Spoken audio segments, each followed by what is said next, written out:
Hey everyone, Fast Eddie here, and this video is going to be about the top 3 mistakes that riders make whenever they're practicing emergency braking.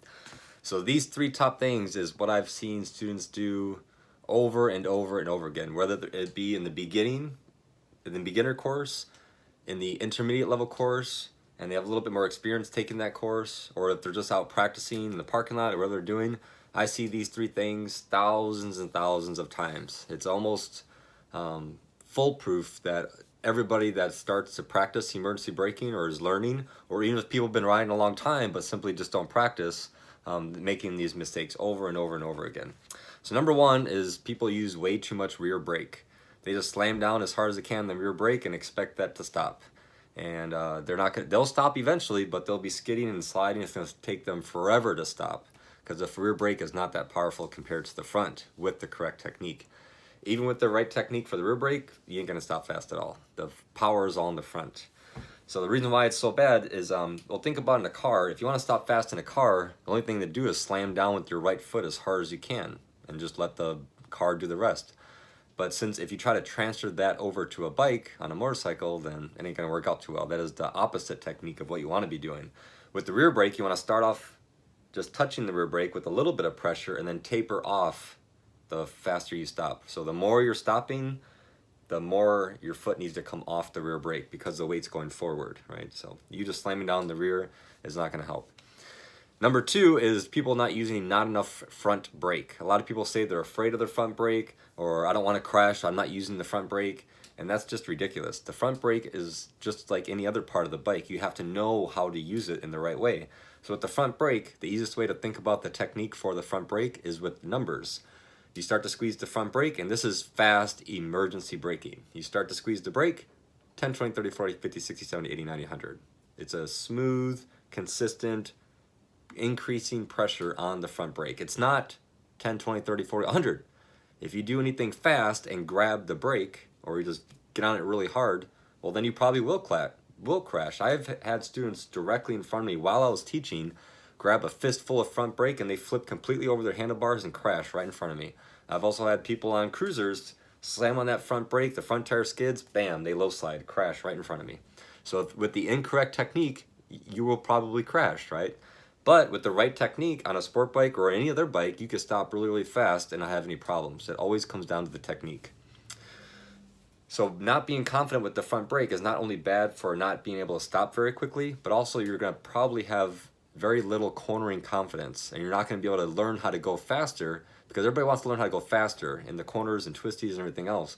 And everybody could go fast because their bike's fast, right? You just twist the throttle. But learning how to stop the proper way, right? You can only be, if you're riding this fast, you have to be able to stop equally as fast. If you're riding this quickly, but you can only stop down here, or your braking confidence is only down here, you're setting yourself up for failure. So you have to learn how to brake. You have to learn to be confident with the front brake. So whenever you are at a racetrack or are just cornering or going through twisty roads, you know the bike will stop you. You know you could wait a little bit longer to start braking to get on the brakes because you have confidence with them. So you'll save yourself in an emergency and you'll be able to corner a whole lot better. So when I went to SoCal Supermoto for the 4th time, we're going on the back straightaway. Everybody's going, 70 miles per hour because we're all on DRZ 400 Supermotos. And everybody starts slowing down, downshifting. I just blow right past them, still going 70, and I don't even start to roll off the throttle until I'm 30, 40, maybe 30 feet past where the first guy started braking, because I just know how much the brakes work. I know the right technique of what to do, and that's what you do. So if you ever watch a racetrack, you want to brake as late as you possibly can. How this applies to the street is if you're going downhill and you don't have front brake confidence, you're going to find downhill turns way scarier than what they need to be versus if you did have the confidence with the front brake. So people using way too much rear brake, that's not going to stop you fast at all. Not using enough front brake is a big problem. That's the main technique that will stop you with the front brake. If anybody asks you how to stop fast, the first thing out of your mouth should be, learn how to use the front brake. Nothing else is going to make you stop faster. You have to know how to use the front brake and practice a lot. And number 3 is people looking down. So whenever they start braking, their eyes go down and they're looking down at the ground in front of them, or if their bike is right here, they can't see what's in front of them, so they look to the side. And if you're looking down to the side, at one side or the other, while you're braking really fast, you usually start to tip to that one side and the bike could fall over. So you need to be up and aware, especially when you're out in traffic. If you do a really fast stop, you still have to be aware of what's going on. You have to look in your mirrors to make sure that person is going to be stopping behind you. Otherwise, you got to be able to take off fast. So the video I made about how to take off quickly, that was just one scenario of where it's important to learn how to take off quickly. This is another scenario where it's life-saving. If I stop really, really fast, but the car behind me is still coming at me because they're not paying attention, they're on their phone, I better be able to take off really fast so I don't get killed from the back. So there's a lot of situations where a lot of my videos, almost all of them, can be very relevant and helpful in many other situations, and any other situations above and beyond the one I just talked about in the video. You see what I'm saying? So emergency braking, it's really good to practice and know how to do emergency braking, but just like I said, it's also really good to have the confidence of the front brake when you're cornering. And the cornering is the biggest problem that people crash and die anyway. They go wide in corners. So how to practice this stuff? So first you have to do it a lot. So sometimes I would ask the students, whenever I'm teaching a course that teaches emergency braking, during during the break or whatever else, like, how often are you going to practice this stuff once you get a bike? And I've heard students say, maybe once a month or so. Once a month? You need to practice this stuff minimum 3-4 times a week, minimum. This is a perishable skill. You are not going to retain this just by doing it one time or 20 times in one day long course. You need to continually practice over and over and over again. So think about the easiest way I know how to explain muscle memory is this. Once you learned how to tie your shoe, you never had to relearn it, right? You could be having a conversation with somebody, tying your shoe at the same time, and not even looking down to see what you're doing. You know it's muscle memory. There's no relearning how to tie your shoe. So if you can't stop 10, 15 times in a row without making any mistake, without skidding the rear tire, without skidding the front tire, without looking down, if you could do it 10 times in a row, then you got it. That's pretty much muscle memory for however fast and what your goal is. But if you can't do that, you don't have it good enough yet, and you need to practice more. So I made a video a couple weeks ago about how to improve your skills is you take pictures or a video of yourself, or have a buddy just record you a couple times while doing braking.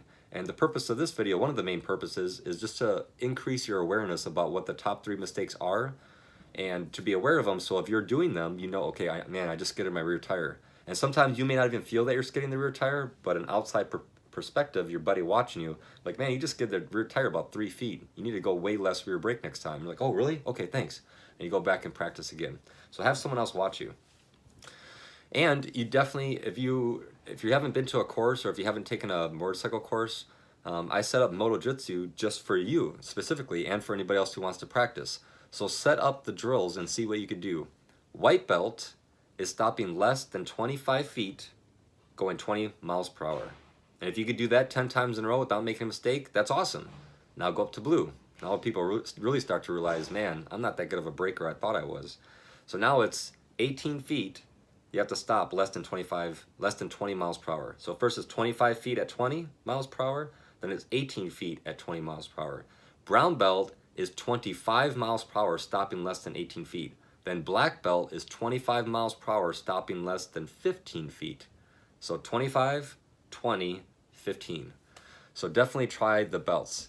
And I highly recommend you do this at least 3 times a week in order to build the muscle memory of it. And it doesn't matter if you have ABS or non-ABS, it is the exact same technique. It's even the same technique once you practice emergency braking the right way if you're in dirt. So with the front brake, it's 10, 20, 30, 40, 50, 60, 70, 90, 100. With the rear brake, you start off a little bit, maybe 30%, and then you go 20, 10, 5, 4, 3, 2, 1. You taper off the rear brake as you're going more and more with the front. That is the technique to stop fast. ABS, non-ABS, traction control, none of that technology matters. It's the same exact technique no matter what bike you're on, or if you're in the dirt or not. So if you have a bike with ABS and you do an emergency braking practice and you feel the rear brake just pulse, because it's not going to skid, ABS, anti-lock brake, it's not going to let the bike skid.